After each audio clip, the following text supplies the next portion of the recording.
ಪ್ರಿಯರೇ, ದಿನದ ಬದುಕಿಗೊಂದು ಕ್ರಿಸ್ತನ ಈ ದನಿ ನಮ್ಮೆಲ್ಲರಿಗೂ ಪ್ರೇರಣೆ ಆಗಲಿ.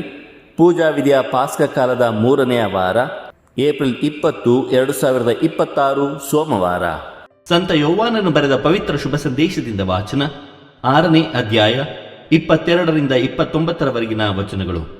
ಆ ಕಾಲದಲ್ಲಿ ನೆರೆದಿದ್ದ ಜನರು ಮಾರನೆಯ ದಿನವೂ ಸರೋವರದ ಆಚೆ ಕಡೆಯೇ ಉಳಿದಿದ್ದರು. ಹಿಂದಿನ ದಿನ ಅಲ್ಲಿ ಒಂದೇ ಒಂದು ದೋಣಿ ಇದ್ದುದನ್ನು ಅವರು ನೋಡಿದ್ದರು. ಯೇಸು ಶಿಷ್ಯರೊಡನೆ ದೋಣಿಯನ್ನು ಹತ್ತಲಿಲ್ಲವಾದ್ದರಿಂದ ಶಿಷ್ಯರು ಮಾತ್ರ ಹೊರಟು ಹೋಗಿದ್ದಾರೆಂದು ಅವರಿಗೆ ತಿಳಿದಿತ್ತು. ತಿಬೇರಿಯದಿಂದ ಹೊರಟಿದ್ದ ದೋಣಿಗಳು ಅಷ್ಟು ಹೊತ್ತಿಗೆ ಅಲ್ಲಿಗೆ ಬಂದು ಸೇರಿದವು.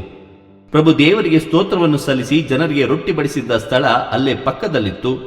ಯೇಸು ಆಗಲಿ ಅವರ ಶಿಷ್ಯರಾಗಲಿ ಇಲ್ಲದನ್ನು ನೋಡಿ ಜನರು ಆ ದೋಣಿಗಳನ್ನು ಹತ್ತಿ ಯೇಸುವನ್ನು ಹುಡುಕುತ್ತಾ ಕಪೆರ್ನೌಮಿಗೆ ಬಂದರು.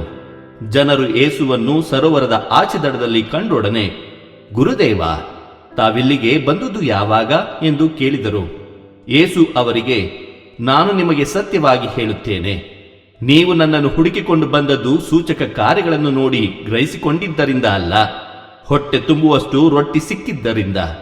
ಅಳಿದು ಹೋಗುವ ಆಹಾರಕ್ಕಾಗಿ ದುಡಿಯಬೇಡಿ, ಉಳಿಯುವ ಮತ್ತು ನಿತ್ಯ ಜೀವವನ್ನು ಈಯುವ ಆಹಾರಕ್ಕಾಗಿ ದುಡಿಯಿರಿ.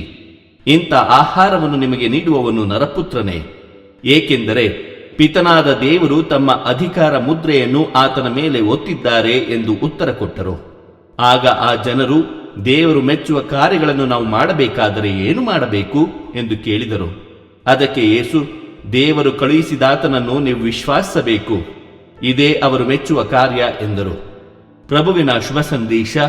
ಕ್ರಿಸ್ತರೇ ನಿಮಗೆ ಸ್ತುತಿ ಸಲ್ಲಲಿ. ಚಿಂತನೆ: ದೇವರು ಮೆಚ್ಚುವ ಕಾರ್ಯಗಳನ್ನು ಮೊದಲಿಗೆ ಮಾಡಬೇಕು. ಪ್ರಭು ಯೇಸು ಕ್ರಿಸ್ತರಲ್ಲಿ ಆತ್ಮೀಯರೇ, ಕೆಲವರು ನಾವು ಬಂದಿಗಳಾಗಿದ್ದೇವೆ. ಹಣಕ್ಕೆ, ಆಸ್ತಿಗೆ, ಆಭರಣಗಳಿಗೆ, ವಸ್ತುಗಳಿಗೆ, ಹೆಸರಿಗೆ, ಸ್ಥಾನಗಳಿಗೆ, ಮರ್ಯಾದೆಗಳಿಗೆ. ಎಷ್ಟು ತೆತ್ತರೂ ತೃಪ್ತಿ ಇಲ್ಲ, ಎಷ್ಟೇ ಎತ್ತರಕ್ಕೆ ಏರಿದರೂ ಕೊರತೆಗೆ ಕೊನೆಯಿಲ್ಲ. ಕಾರಣವೇನೆಂದರೆ ಇವೆಲ್ಲವೂ ನಶ್ವರವಾದದ್ದು. ಅಳಿದು ಹೋಗುವ ಆಹಾರಕ್ಕಾಗಿ ದುಡಿಯಬೇಡಿ ಎನ್ನುತ್ತಾರೆ ಪ್ರಭು ಯೇಸು ಕ್ರಿಸ್ತರು. ಶಾಶ್ವತ ವಿಚಾರಗಳು, ನಿತ್ಯ ಜೀವದ ಬದುಕಿನ ಕಡೆಗೂ ನಮ್ಮ ಗಮನವಿರಲಿ ಎಂಬುದೇ ಕ್ರಿಸ್ತರ ಆಜ್ಞೆ. ಎಷ್ಟೋ ವ್ಯಕ್ತಿಗಳು, ಎಷ್ಟೋ ಜನರು ಸಂಪಾದನೆ ಮತ್ತಷ್ಟು ಹಣ ಗಳಿಕೆಗಾಗಿ ಶ್ರಮ ಪಡುತ್ತಾರೆ. ಪರಿಣಾಮವಾಗಿ ಇತ್ತ ಆರೋಗ್ಯ ಹೋಯಿತು, ಆನಂದ ಮಾಸಿತು, ಅತ್ತ ಕುಟುಂಬ ಕಳೆದುಕೊಂಡರು, ಸ್ನೇಹಿತರು ಅಗಲಿದರು, ಕಟ್ಟ ಕಡೆಗೆ ತಮ್ಮ ಆತ್ಮಕ್ಕೆ ಧಕ್ಕೆ ಮಾಡಿಬಿಡುತ್ತಾರೆ. ನಾವು ದೇವರು ಮೆಚ್ಚುವ ಕಾರ್ಯಗಳನ್ನು ಮೊದಲಿಗೆ ಮಾಡಬೇಕು. ದೇವರು ನಮ್ಮೆಲ್ಲರನ್ನು ಆಶೀರ್ವದಿಸಲಿ. ಇದು ದನಿಮಾಧ್ಯಮ ಮನೆಯ ಕೊಡುಗೆ. ಧ್ವನಿ ವಂದನೆ ಸ್ವಾಮಿ ಶಾಂತಕುಮಾರ್ ಜೆ, ಬೆಂಗಳೂರು ಮಹಾಧರ್ಮ ಕ್ಷೇತ್ರ. ಪ್ರಿಯರೇ, ಈ ಚಾನೆಲ್ ಅನ್ನು ಸಬ್ಸ್ಕ್ರೈಬ್ ಮಾಡಿ ಪ್ರತಿದಿನ ದೇವರ ವಾಕ್ಯವನ್ನು ಆಲಿಸುತ್ತಾ ಅದನ್ನು ಇತರರೊಂದಿಗೆ ಹಂಚಿಕೊಳ್ಳಲು ನಮಗೆ ನೆರವಾಗಿರಿ. ಧನ್ಯವಾದಗಳು.